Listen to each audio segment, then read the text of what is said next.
안녕하세요. TV로 만나니 즐겁도다 전영아입니다. 상생방송 시청자들의 뜨거운 관심을 받고 있는 TV로 만나니 즐겁도다. 오늘은 서울 강북도장 백순복 도생님과 한양희 도생님의 사연을 들어보도록 하겠습니다. 안녕하세요. 네, 안녕하세요. 서울 강북도장 책임자이신 남상현 포정님과도 인사 나누겠습니다. 반갑습니다. 안녕하세요. 먼저 여기 강북도장에 오니까 굉장히 따뜻한 그런 기분이 느껴지는데요. 도장 소개를 부탁드립니다, 포정님. 서울 강북도장은 서울 민주화 운동에서 가장 중요한 역할을 해왔던 강북구의 중심지에 위치해 있습니다. 강북도장은 정성이 뜨거운 도장입니다. 그래서 도장 화합이 잘 되고 분위기가 화기애애하고 새벽 수행과 산림생장 포교, 진리 공부를 적극적으로 임하고 있습니다. 네, 도장의 새벽 수행이 이렇게 잘 되고 있고 화합이 잘 돼서 그런지 들어오는 입구에서부터 굉장히 이렇게 정성스러운 기운과 따뜻함과 이런 게 많이 느껴졌습니다. 이게 굉장히 발전하는 도장이 될 거라고 생각이 듭니다. 그럼 우리 그 도생님들과 말씀을 나눠볼 건데요. 상님 진리를 만나기 전까지 어떻게 살아오셨는지 우리 백순복 도생님부터 한번 얘기를 들어보고 싶어요. 네, 저는 일남 삼녀 중에 막내로 자랐습니다. 저희 이제 어머니는 이제 그때 당시에 동동구르마 장사를 하신다고 시골에서 한번 나가시면 한 10일이 걸리고요. 저희 아버지는 이제 도예를 하시는 분이셨는데 한번 굴 속에 이제 도자기를 만들러 들어가시면은 거의 한 20일에서 한 달 정도는 집에 이제 못 들어오셨어요. 그리고 이제 언니 오빠는 서울로 다 돈 벌러 간다고 각자 공장에 가고 뭐 이렇게 이제 서울로 취직을 해서 이제 갔고 그래서 그때 이제 초등학교를 들어가서 거의 한 2, 3학년 무렵에 거의 한 13살 때쯤 된 걸로 제가 생각이 듭니다. 그때 이제 아마 서울로 돈을 벌러 간다던 그 큰언니가 이제 시골에 와가지고 아마 저를 데리고 갔던 걸로 이제 생각이 기억이 납니다. 그래서 그때 이제 언니를 따라서 교회로 들어가서 거기서 이제 먹고 자고 생활하면서 거의 이제 뭐 한 6일은 일주일에서 6일은 이제 시장에 나가서 이렇게 장사를 하고 또 거기서 얻은 수익금으로 또 교회 운영도 하고 그리고 어린 이제, 나이에 교회에서 생활을 하면서 네. 학교를 안 다니고 네, 네. 교회에서 먹고 자고 하면서 네. 일을 하고 그 돈을 받아서 이렇게 또 생활하시고 이렇게 했다는 거죠.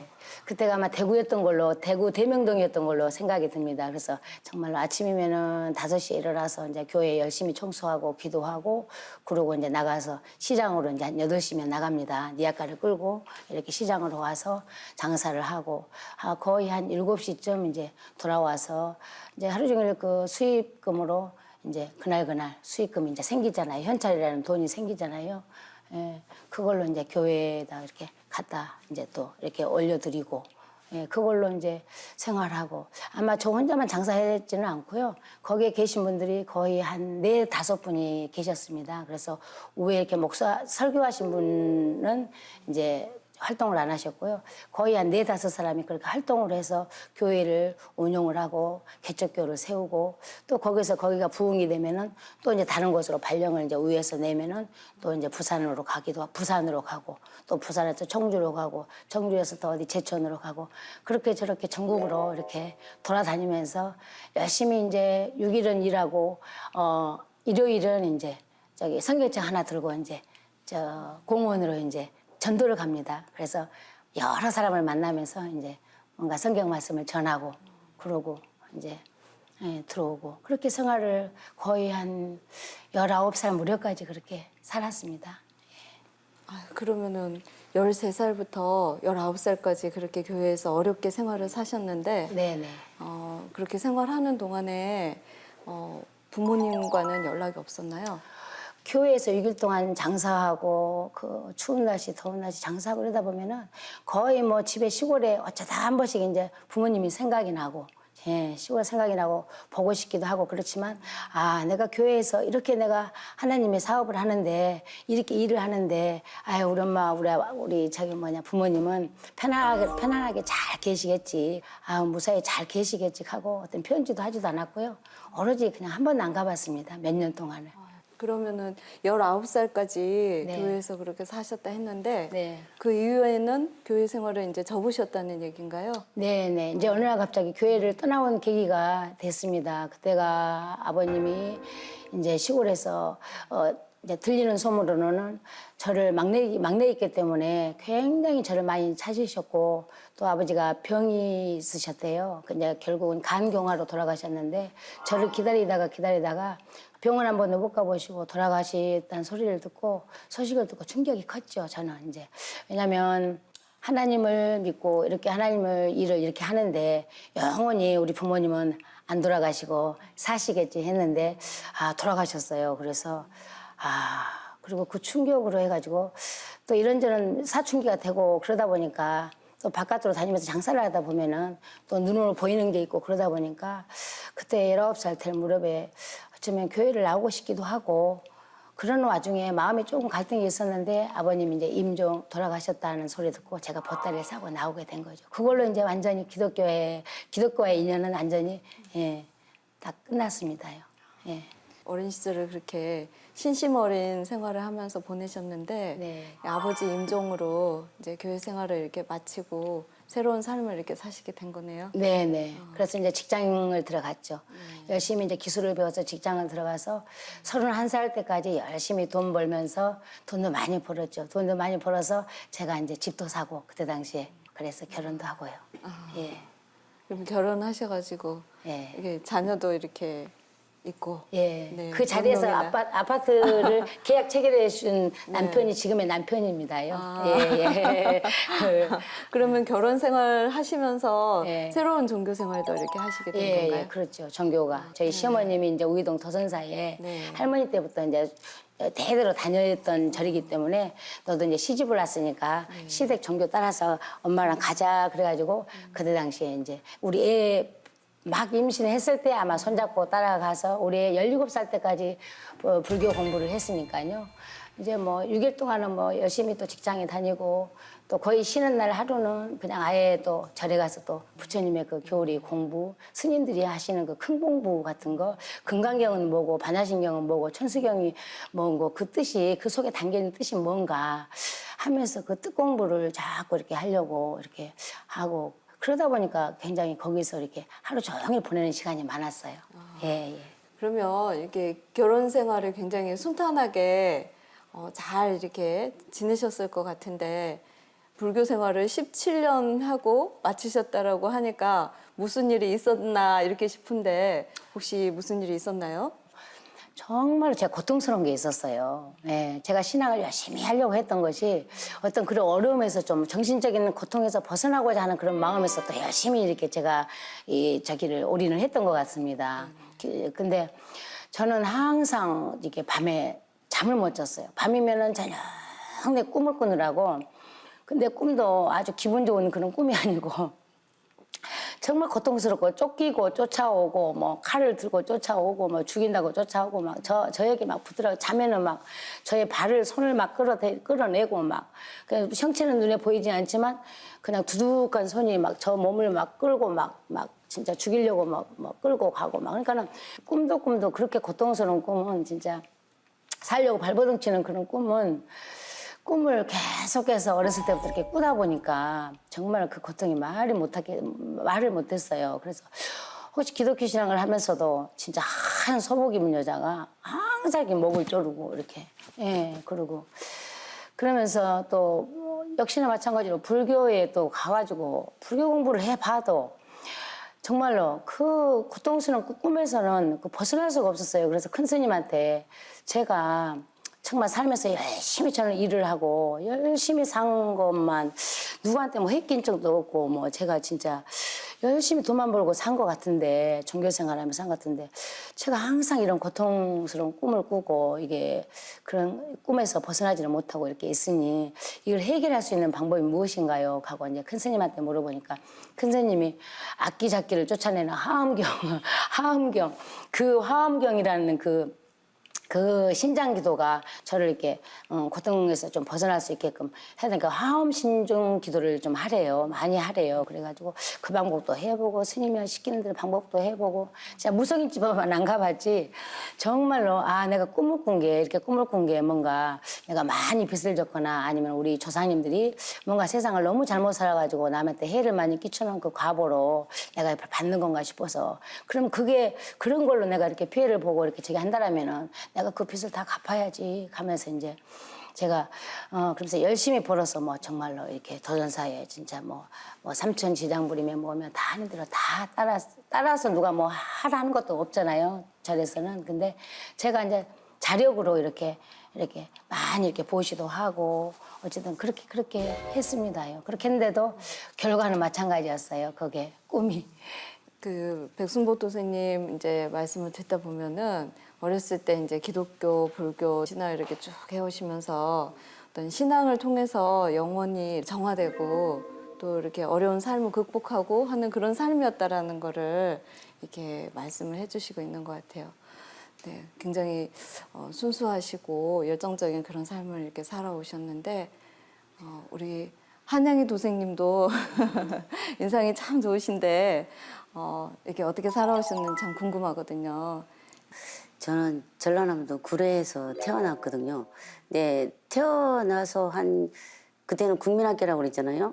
국민학교 1학년 정도 되는데 갑자기 막 상투를 틀고 막 북도 들고 가야금도 들고 막 그런 분들이 저희 할아버지 그 댁에 막 오는 거예요. 저도 따라서 호기심이 많으니까 가려니까 저희 할아버지께서 너는 들어오면 안 되느니라 이러시는 거예요. 그래서 왜 할아버지 제가 그랬거든요. 그랬더니 그 상투를 튼 사람은 그 일심교의 교인이 아니면 그 방에는 들어올 수 없는 거래요. 저희 아버님이 군대를 갔다 올 때까지는 가기 전까지는 상투를 틀고 있었나 봐요. 그러니까 아니 결혼하면 상투를 틀고 옛날에는 그 총각들은 머리 따고 처녀들도 머리 따고 그렇게 있었는데 저희 아버님 군대 갔다 와서 머리를 안 올렸다는 거예요. 그러니까 거기서 탈퇴된 거야. 그러니까 탈퇴된 2세는 거기에 참여하지 못하는 거예요. 그래서 학교 갔다 오면 오늘 또 오나? 이제 그러면서 그때 그런 거를 많이 기대하고 있다가 이제 진짜 그때 창호지문이라서 이렇게 침을 발라가지고 이렇게 해가지고 이렇게 보니까 거기서 이제 명심보감도 읽고 그다음에 또 거기가 학교인 거예요. 그러니까 서당인 거죠. 그러니까 이제 가야금도 어떤 때는 가야금 수업이고 어떤 때는 무용 수업이고 오늘은 명심보감 수업이고 이렇게 직면되면서 그걸 이제 보면서 자라다가 어느 날 아침에 새벽이 일찍 됐는데 저희 할아버님이 뭐 상투를 다시 뭐 이렇게 만지시면서 저희 할아버님인데 또 쪽도 같이 만지시면서 새벽에 청수를 떠놓고 막 기도하는 기도 주문 소리에 제가 멀찌감치서 이렇게 귀에 아련히 들어오더니 제가 이제 잠을 깬 거예요. 그러고 보니까 세 분이서 고모랑 같이 기도를 모시고 있더라고요. 아무데도 주문 같아요. 그거를 외워서 이게 따라 할 것 같은 느낌이 있는데 그걸 보고 자랐거든요. 근데 서울에서 왔더니 어느 날 갑자기 국악고등학교가 있다는 거예요. 그래서 이게 뭔가 하고 봤더니 그렇게 그 창극과 또 이제 그 기악과 이제 무용과 이렇게 세 분야가 있어서 제가 이제 어렸을 때도 노래를 좀 했기 때문에 거기를 가야 되겠다 해서 성악과를 지원을 한 거죠. 성악과를 지원해서 이제 고등학교를 딱 들어갔는데 저희 아버님 돌아가신 거죠. 그래가지고 부모복이 여기까지인가. 그런데 보니까 언니는 벌써 결혼 정년기 들어섰죠. 둘째 언니도 좀 그렇게 이제 결혼의 나이가 됐죠. 제가 셋째인데 안 되겠다. 그러면 저희 어머니 혼자 이 7남매를 다 키우는 건 너무 힘들겠다. 그럼 내가 판소리를 계속 할 게 아니라 여기서 미녀로 전향을 해서 돈을 벌 그런 자리를 내가 다시 만들어야 되겠다 해가지고 그때 김세라나 분이 굉장히 유행하셨거든요. 그래서 김세라 풍으로 이제 미녀 가수로 그냥 이게 탁 바꿈을 한 거예요. 그리고 노래하고 다니니까 이제 한참 그 외국에 가는 그런 바람이 불어가지고 제가 일본 공연 그 무대에 같이 낄 수 있는 그런 그 단체에 이제 들어가게 된 거죠. 그래서 이제 일본을 왔다 갔다 하면서 이제 저희 남편이 교포를 만난 거예요. 그러는 중에 이제 그 옆집에 이제 저희 어머니 뻘 되신 분이 저 미륵부처님 좀 믿어보면 어떨까? 새댁 얼굴을 보니까 딱 거기를 다녀야 되겠네 이래요. 그래서 미륵부처님 뭔데요? 그랬더니 옥황상제님이지 이래요. 그래서 저희 할아버지께서 유교니까 옥황상제님이란 말은 들었거든요. 그래서 우리 할아버님이 믿었던 데가 여긴가 보네 하갖고 그래요 그랬더니 어느새 그냥 막 죄를 올리고요. 그냥 금방 입도식을 어떻게 막 뚱땅 한 거예요. 저 생각에는 옥황사님이 할아버지가 믿었던 거라고 생각하고 갔는데 거기가 대순진리였던 거죠. 그러니까 어릴 때 생각이 나고 할아버지 생각이 나서 아 여기다 예, 이렇게 여긴가- 생각을 하셨다는 여긴가 보다 거죠. 했죠. 네. 음. 그래서 근데 거기를 갔는데 그게 아니었다는 거죠. 네, 거기 쭉 다녔는데 왠지 그 2%가 부족한 거예요. 말씀을 전해줘도 한복을 입고 막 계속 그 모든 걸 해야 되는 그런 문제점하고 그다음에 말씀을 들어봐도 같은 그 말씀에 제 마음속에 이렇게 확 이렇게 찝어내는 명조시를 뽑을 수 있는 그런 그 실마리가 안 나오는 거죠. 그래서 그 거기에 있을 때는 그 말씀을 다른 사람한테 한마디도 전달을 못했습니다. 아, 그 2%가 뭐가 부족하다고 생각했었어요 그 당시에는? 저한테 맞는 진리가 그 어렸을 때는 저 고등학교 때는 교회를 열심히 다녀서 제가 또 그 거기에 또 심층돼서 했을 때는 내가 뭔가 열의가 있었거든요. 근데 대순진리 왔을 때 열의가 없는 거예요. 그냥 우리 할아버지가 믿었던 옥황상제가 여기 있나 보다만 그냥 믿고 갔던 거기 때문에 그때는 그냥 그렇게 내 그 애 새 키우면서 그거 시름을 달래기 위해서 이제 신앙을 했던 것 같은 그런 느낌으로 간 거지 내 심중 깊은 곳에서 내가 이렇게 신앙을 하니까 정말 내 마음이 즐겁고 내 인생이 달라졌다 이건 없었던 거죠. 그러니까 뭔가 부족하긴 하지만 채워지지는 않지만은 그게 뭔지는 이제 모르는 상태로 그냥 이제 세월이 지난 거네요, 그죠? 그렇죠. 그러다가 진짜 미륵 신앙을 하는 그 진짜 옥황상제님을 모시는 이제 정산도를 만나게 되셨는데 예. 그 계기가 상생 방송이었다. 별로 제가 아픈 것도 모르고 그냥 일을 했을 거예요. 근데 아침에 일어나니까 열이 너무 많이 나서 막 으시지 추운 거예요. 이거는 병원 가지 않으면 안 되겠다 해서 내과를 갔더니 38도 8부다. 그래서 오늘 직장 나가실 일 있으면 못 갑니다. 이거는 독감입니다. 이렇게 해서 제가 그럼 어떻게 하고 했더니 격리를 해야 된다는 거죠. 그러니까 자기네는 입원 시설이 없으니까 닝계를 맞고 집에 가서 쉬세요. 그래서 집에 와서 텔레비를 보기 시작한 거죠. 이리저리 텔레비를 틀다 보니까 정말 무궁화가 반짝반짝 빛나는 상생-TV, STV 상생-TV 이렇게 거기 방송에 딱 꽂힌 거예요. 그래서 이 방송은 또 뭔가 하고 봤더니 그때 빨간 도전 이게 큰 책이 나오면서 이제 상제님 선구가 쭉 나오는 거죠. 그래서 제가 그걸 이제 시청하게 된 거죠. 그 백승보토 스님도 상생 방송을 보고 네. 이 증산도를 만나게 되었다고 들었는데 네. 어떤 계기로 방송을 보게 되셨어요? 상생방송을 먼저 본 것보다도 저는 이제 그 대순신앙하면서 포도계만 이제 올인을 했기 때문에요. 포도가로 현장을 자꾸 이렇게 다니다 보니까 개벽이라는 그 책, 올간개벽도 눈에 띄었고, 또 이렇게 천지성공이라는 그 책도 눈에 띄었고, 승강장 같은 데서 이렇게 그게 눈에 띄었어요. 그러면 눈이 번쩍 띄었죠. 그래서 저걸 얼른 좀 가지고 오고 싶은데, 누군가는 이것도 주인이 있어갖고 많은 사람 보라고 여기다 비치를 해놨을 텐데, 제가 단독으로 이거 제 욕심대로 딱 가지고 와버리면은, 이것도 도둑질이지 않나 생각이 좀 들더라고요. 무섭더라고요. 그래가지고. 그렇지만 내가 이 책을 내가 단독으로 가져가서 보고 깨달아져갖고 내가 더욱더 내가 진짜 상제님 일을 열심히 해가지고 돈도 많이 벌고 해가지고 내가 책은 몽땅 책 뭐 사드리면 되지 뭐. 거기다가 내가 몽땅 사드리면 되지 뭐. 그러고는 어쨌든 제가 딱 백에다 넣어가지고 왔죠. 집에 와서 그냥 무슨 금 보석 주신 것 마냥 그냥 집에 와서 이렇게 펼치는데 막 기분도 너무너무 좋고 막 이게 막 머리도 쭈뼛쭈뼛 쓰고 막 온몸이 막 혈액순환이 팍팍 되는 거예요. 막 너무너무 좋고 좋은 거예요. 이제 그 뒤로 이렇게 상생방송 이렇게 몇 번 들으면 아 TV에도 이렇게 나오는구나 그러면서 저희 집 이제 TV가 커요. 그래서 TV를 딱 켜서 보니까 상생방송이 쫙 하고 나오는데 TV 크기가 크다 보니까 얼마나 아주 크게 그냥 웅장하게 나와요. 막 소리도. 아, 그리고 너무너무 감동이고 감격스러웠고요.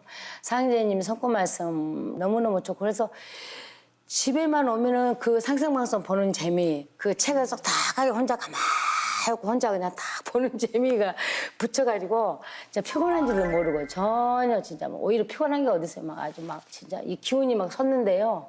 뭐라고 감격할 수가 없었어요. 그러면서 이제 계속 이렇게 보는 중에 이제 성각자한테 들켜가지고 그 책을 이제 들켜가지고 도끼 눈을 뜨고 이제 저를 쳐다보면서 그냥 예, 저를 주시를 하는 거죠. 그래가지고 아니 이 책 속의 내용이 정말 상제님 진리로 꽉 차 있고 오히려 이 진리를 봄으로써 제가 더 힘이 생겨갖고 아 상제님 진리가 이렇게 무궁무진하고 이랬었구나 더 열심히 해야 되겠구나 그래서 더 열심히 해야 되겠다는 신앙심이 막 생기고 믿음도 강해지고 막 힘든 줄도 모르고 막 이 말도 그냥 뭐 나가서 그냥 뭐 말도 잘 나오고 이 진리 책을 안 봤을 때는 다니다 보면은 진짜 아우 말 붙이기도 싫고 너무너무 지치고 힘들었기 때문에 10몇 년을 했잖아요. 그러니까 다 지칠 대로 지친 거죠. 근데 진리 책을 보고 나니까 진짜 대순의 어떤 뭐 전경이 없는 뭐 진리가 무궁무진하고 하다 보니까 막 정말로 진짜 하루하루가 천국이었어요. 진짜. 예, 힘이 나고. 진리적인 감동은 예. 천주성공과 월간개벽 그것만 이게 보고도. 상대는 진짜 예. 진리에서 감동을 받았는데 상생방송 몸담- 보면서 또. 네, 몸담고 있는 곳은 대순이었다는 거잖아요. 네, 네. 그러면 거기에서 느껴지는 그런 괴리감도 있었을 거고 신경의 아픔도 있었을 거고 그랬을 텐데 뭐, 완전히 마음은 여기가 있는데 빨리 증산도를 가서 이제 알아봐야 되는데 몸은 이제 하루하루 포기를 다녔기 때문에 하루하루 성각자가 우리 집으로 오면은 가지 나가야 되잖아요. 그래가지고 바로 이제 여기 왔다 갔다 하면서 항상 증산도 여기를 봤기 때문에요. 아 우리 미아 거기 그 증산도 그리 바로 이제 제가 차 타고 왔죠. 지하철 타고 이렇게 버스에서 내려가지고 바로 방문해갖고 수호사님이 마침 혼자서 저 기다리기라도 했다는 듯이 딱 앉아 계시는 거예요. 교육장에. 어쨌든 좋은 얘기 많이 말씀 이렇게 해주셔가지고 그런데도 한편으로는 아 이제 여기서 공부를 본격적으로 이제 팔관법 공부를 해야 되겠다 하는 생각을 하는데 아유 그냥 그 팔관법 공부 시작하려는데 또 그분들을 배신하고 당장 내일부터 여기 와갖고 이제 공부를 하려고 하니까 또 그것도 집에 가서 보니까 가만히 생각하니까 마음이 콩닥콩닥 뛰고 좀 불안하고 막 그러더라고요. 무섭기도 하고요. 그래서 이거는 쉬운 문제가 아니네. 나 혼자 간다고 될 일이 아니네. 그러면서 이거는 배신이구나. 그래 배신하면은 그거는 정말로 안 되지. 하면서 다시 이제 전화를 해서 소사님한테 제가 다시 대순에서 신앙을 하겠습니다. 제가 이제 전화를 드리고 다시 이제 열심히 이제 포교 다녔죠. 이제 거기서 포덕을 다녔죠. 대순에서. 네. 그런데 다시 가셨다가 이게 참 진리인 증산도를 다시 오게 되는 그런 계기가 있었다고 네. 그 계기에 대해서 말씀해 주시겠어요? 100% 저희 아들 때문에 이제 다시 오게 됐습니다. 저희 아들이 정산도의 그 팔관법 공부 거기를 이제 아들이 하루 이제 수호사님하고 같이 받았었거든요. 받았었는데 이제 아들이 인터넷으로 이제 상제님 이렇게 진리를 계속 이렇게 보면서 내가 본격적으로 상제님 저기 증산도 신앙을 나도 하겠으니 엄마도 대순을 이제 완전히 끊고 증산도 팔관법 공부를 한번 가서 나랑 같이 가서 해보자 그러면서 거기서 바로 귀가 번쩍 뜨였죠. 그래가지고 바로 그냥 며칠 있다가 우리 아들 막 저녁에 이야기하고 바로 그날 이제 날 새고 다시 수호사님한테 전화를 했더니 다시 올 줄 알았습니다. 그러면서 그래가지고 한번 공부를 하게 됐습니다. 저희 아들하고. 아들이 몇 살이었나요? 지금은 이제 그때는 24살이었고요. 지금 25입니다. 나이. 그 아들이 상제님 진리를 이렇게 네. 그 엄마에게 전해줄 때가 24살이었어요. 네, 네. 상제님 진리를 보면은 초립동이가 이렇게 그 상제님 진리를 이렇게 이루어내는 그런 네. 도수가 있는데 젊은 이렇게 아들이 네. 엄마를 진리로 참 진리로 인도한다는 게 네. 굉장히 감동입니다. 네. 이게 아들도 같이 대순 신앙을 했었었죠. 네. 그런데 거기에서 이제 모순을 느끼고 새로운 이제 진짜 진리가 증산도에 있다라는 거를 스스로 깨달은 거잖아요, 그죠? 네, 네. 그럼 어떤 부분에서 그렇게 이제 증산도가 참 진리다는 거를 깨달았다고 얘기를 하던가요? 아, 아들은요? 네네. 아들은 이제 어쨌든 이 책부터서가 전경하고 이 도전하고는 책부터서가 또 틀리고 안에 이제 내용으로 이렇게 들어와서 보면은 정말 진리 말씀이 무궁무진하고 너무 높고 진짜 광범위하기 때문에 증산도의 어떤 신앙은 진리로 다 이렇게 다 진리를 전해줘서 진리를 깨우치게 해주고 책으로 본인 직접 공부 팔관법을 통해서 다 공부를 체계적으로 이제 해주고 이렇게 하다 보니까 정말 진법이고 정말로 진짜는 증산도다 그러면서 저에게 또 심어주고 또 아무래도 젊고 혈기가 젊고 그러다 보니까 아무래도 깨닫는 것도 저보다는 훨씬 우수하고요. 예, 공부 하나 저기를 해주면 배우면 뭐 진짜 바로바로 깨우치고 예, 저는 좀 더디고 그래서 하루하루 이렇게 오다 보니까 이제 진법을 만나서 증산도에 와서 공부를 제대로 하면서 하다 보니까 아 여기까지 오려고 그동안에 정말로 세상 살아오면서 그렇게 진짜 우여곡절을 많이 겪었지 않나 생각이 들고 참 새삼스럽게 고생한 게 그런 고생이 아니었고 이런 과정을 거쳐가지고 진짜 증산대 오기 위한 과정이었구나 생각하니까 너무너무 감사함이 저절로 이렇게 감사하고 남은 생을 정말로 증산도의 상제님 천지 사업에 다 바치고 싶다라는 생각으로 가득 차 있습니다. 네. 아드님 말씀을 하시면서 굉장히 이게 사랑스럽고 따뜻하고 어찌 보면은 이렇게 감동이 이렇게 네. 전해지고 신앙의 동반자이면서 또 이렇게 기둥이고 네. 뭐 이런 느낌을 저에게 전해주시는데 네 부럽습니다. 네. 네. 아까 말씀하신 한번 접었던 그 네. 배신에 대한 얘기를 네. 이게 한번 포정님께 말씀을 이렇게 들어보면 어떨까 싶어요.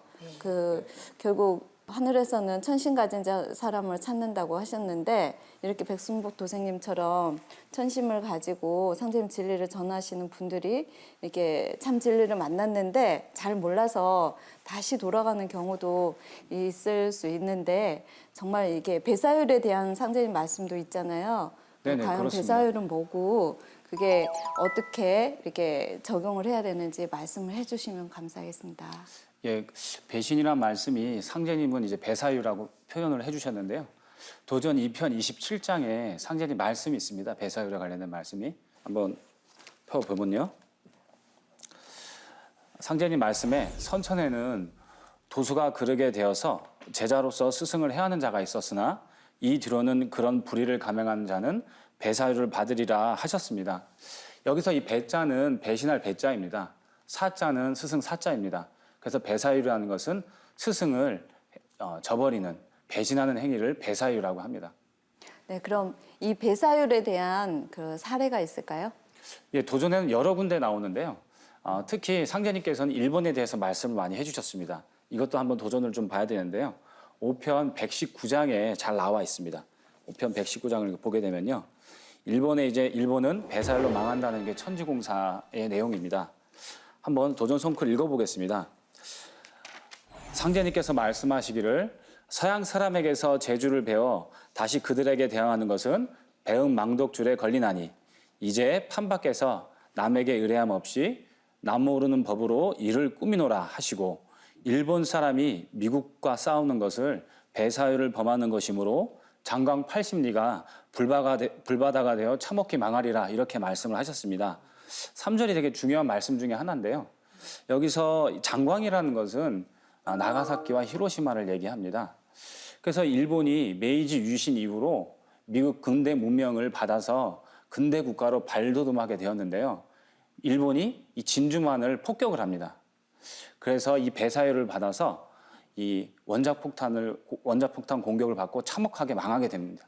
네, 포종님 그 배사율에 관한 말씀 참 잘 들었습니다. 상제님의 천지공사가 참 무섭기도 하고 신기롭기도 하고 그런 생각이 듭니다. 백순보 도생님이나 한양희 도생님처럼 대선 신앙을 하다가 그만두게 되는 경우에 어떻게 생각하는 게 좋을까요? 내가 어떻게 상제님 신앙을 바르게 하느냐. 이것이 분명하게 기준이 서 있어야 되는데 상제님께서는 명백하게 말씀해 주신 게 있습니다. 뭐냐면 그 기준에 대해서 비태통이면 불가근이다라는 말씀을 해주셨습니다. 그러니까 종통이 아니면 가까이 하지 말라. 이런 말씀이거든요. 그래서 상제님 신앙을 하는 데 있어서 가장 중요한 것은 내가 종통을 바르게 알고 바르게 신앙을 하는 것입니다. 네, 그럼 종통이라는 말이 저희가 이렇게 쉽게 듣지 못하는 말인데 네네. 종통의 뜻이 무엇이고 그 종통의 맥은 어떻게 전해지는지 말씀을 부탁드립니다. 네, 이 종통이라는 것은 마루종자에 거느릴 통자를 얘기합니다. 상제님 도의 도맥을 얘기하는 것이거든요. 쉽게 예를 들면 종갓집이라고 들어보셨죠? 네. 그 종갓집의 제사는 누가 지내는지 아시잖아요? 바로 이게 종손이 지냅니다. 그러니까 이 제사의 주권을 종손이 준다는 것이거든요. 그러니까 이 종통이라는 말씀은 증산상제님의 법통, 이 도맥을 누가 계승하느냐, 후계자가 누구냐라는 것을 뜻하는 것입니다. 그러니까 상제님께서는 이 종통에 대해서 분명하게 말씀을 해주고 계시는데요. 천하 만민을 살릴 종통 대권은 나의 수부, 너희들의 어머니에게 맡긴다고 말씀을 하셨습니다. 여기에선 더 이상의 어떤 이견이 있을 수가 없습니다. 다시 말씀을 드리면 종통은 바로 상제님의 계승자는 바로 수부님이십니다. 네, 아버지 하나님이신 상제님께서 어머니 하나님이신 수부님께 종통맥을 전수를 해주셨다는 것을 아주 명백하게 포종님께서 말씀을 해주셨습니다. 천지 부모이신 상제님과 태모님의 수부님을 함께 모시는 증산도의 종통신앙이 너무너무 소중하다는 그런 생각을 하게 되는 말씀 참으로 감사드립니다. 우리 한양희 도생님께서는요, 상생방송을 이렇게 보셨을 때 굉장히 감동을 많이 받으셨다고 하고 또 이렇게 방송을 보고 또 입도까지 하게 되셨는데 한번 말씀을 해주시겠어요? 어머, 왜 나는 저걸 인제야 알았는데 저 방송은 도대체 어느 방송인가?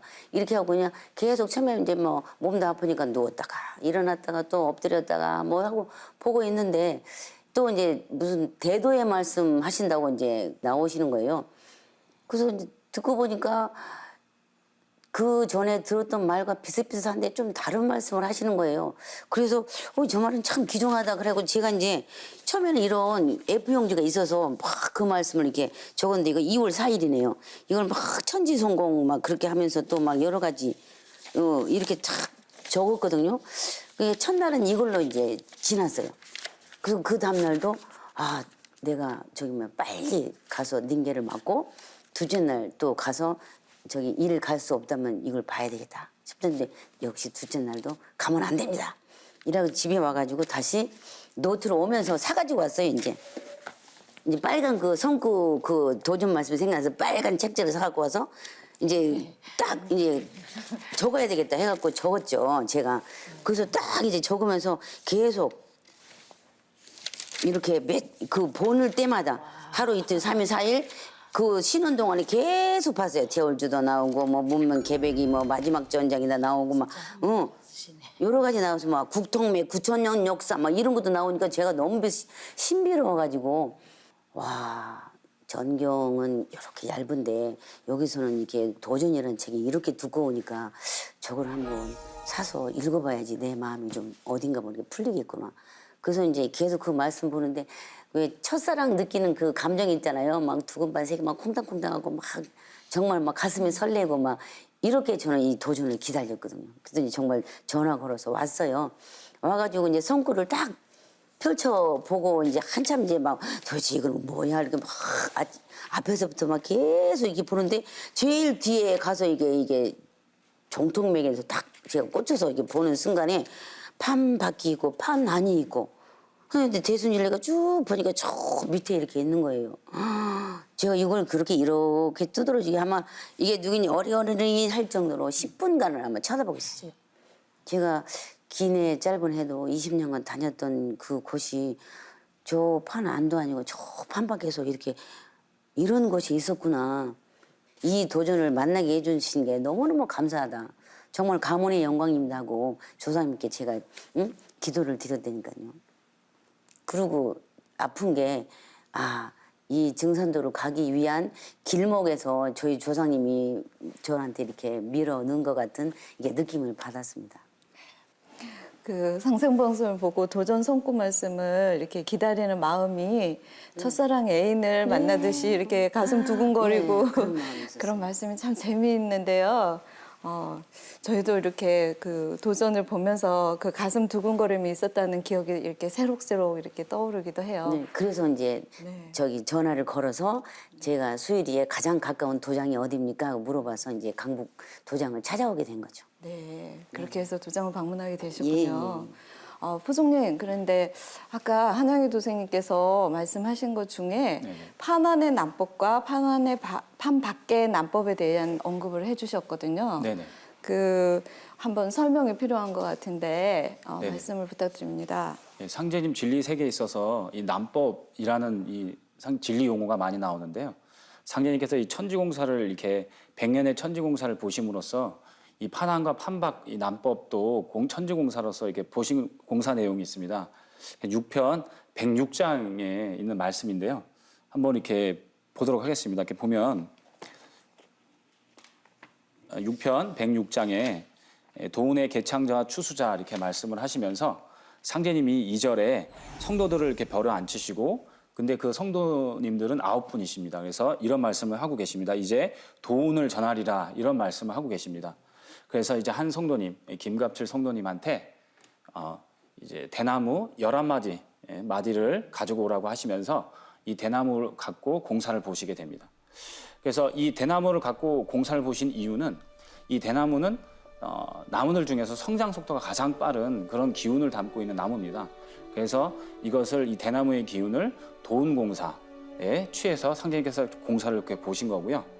이 11마디 중에 이 10마디 한 마디를 끊으셔갖고 상제님이 한 마디는 상제님의 무릎 아래로 숨기시고 10마디로 이게 공사를 보시는 내용이 나오는데요. 이 10마디는 상제님을 모시는 초기 교단이 10개의 교단으로 펼쳐진다는 것을 상징을 합니다. 그리고 그 10마디 중에 마지막 끝에 한 마디는 이 상제님의 판안의 난법 이 교단들을 다 주관하시는 상제님의 종통 계승자인 수부님을 상징을 합니다. 두목을 상징을 하고요. 그리고 여기서 하나 눈여겨봐야 될 게 뭐냐면 상제님께서 대나무 한 마디를 무릎 안에 숨기셨잖아요. 이것은 이제 이 난법 판과 시간과 공간을 달리해서 따로 나오는 진법돈을 상징하고 진법을 완수하고 상제님의 의통성업을 성사제인시키는 이 대두목을 상징을 합니다. 그래서 시간과 공간을 달리해서 이 판밖의 난법 그다음에 그것을 정리하는 진법 도운이 생긴다는 것을 도전 6편 106장 공사로서 볼 수가 있겠습니다.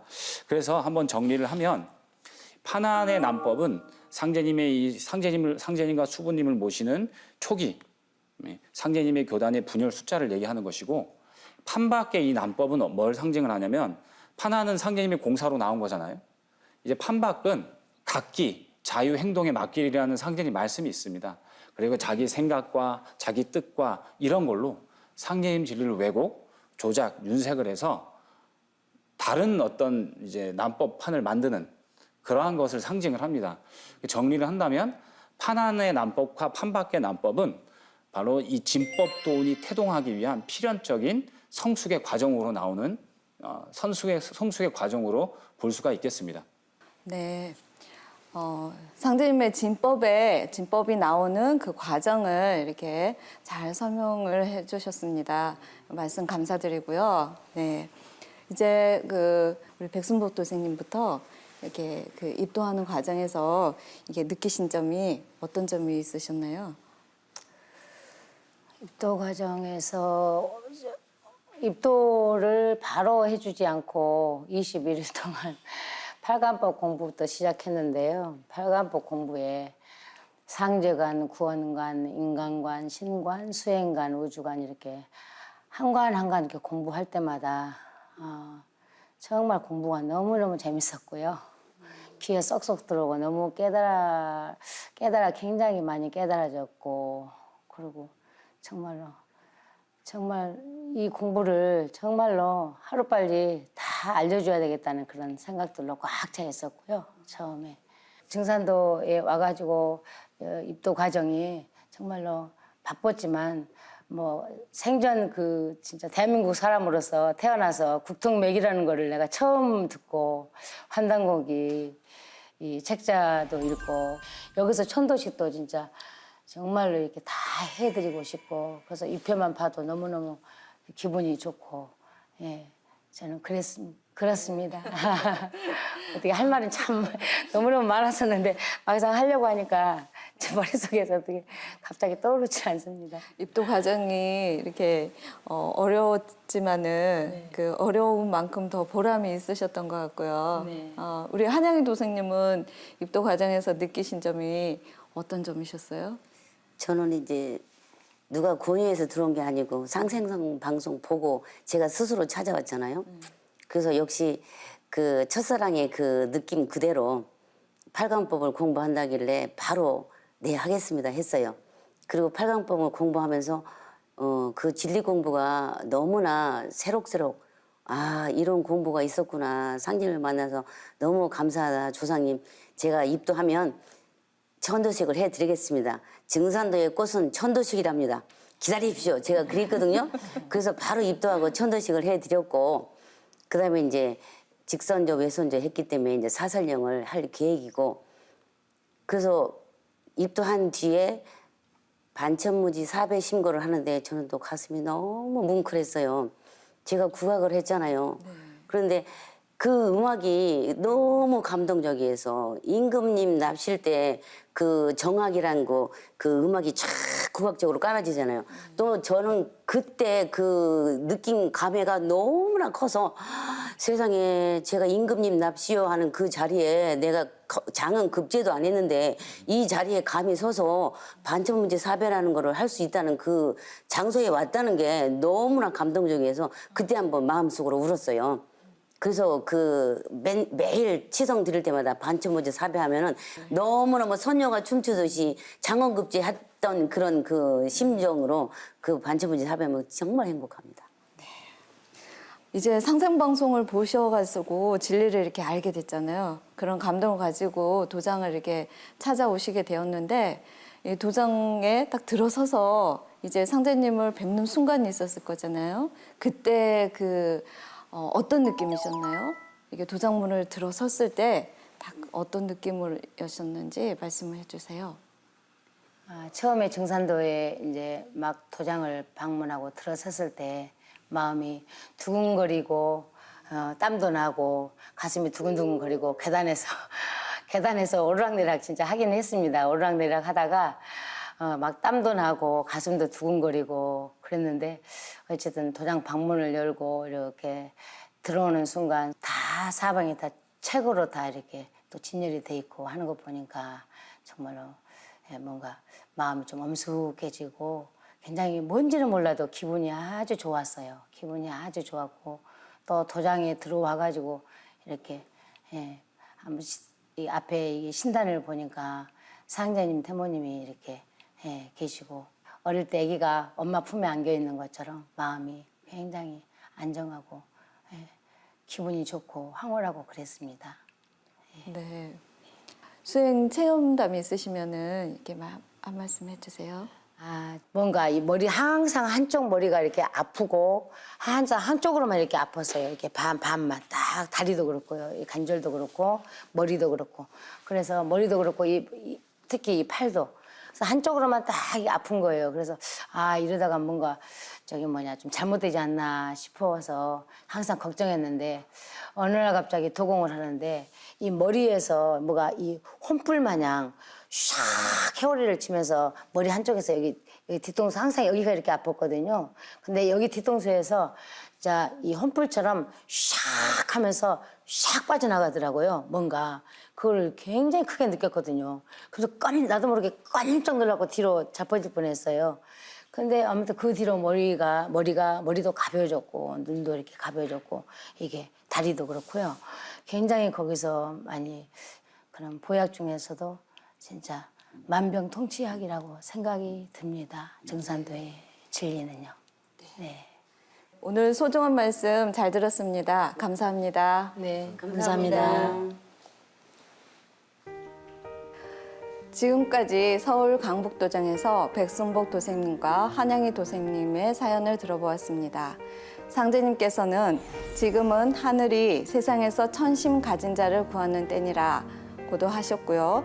인심으로 믿는 자는 물속인들 못 찾을 소냐, 불속인들 못 찾을 소냐, 내가 비록 서쪽에 있을지라도 일심하는 자는 다 찾으리라 고도 하셨습니다. 두 분을 뵙고 정말 천심 가진 자는 상제님께서 다 찾아내실 거라는 생각이 듭니다. 참 하나님의 진리를 만난 두 분의 사연처럼 상생방송 진리의 나팔 소리를 많은 사람들이 전해 듣기를 바라면서 TV로 만나니 즐겁도다. 다음 시간에 찾아뵙겠습니다. 오늘 말씀 감사합니다. 감사합니다.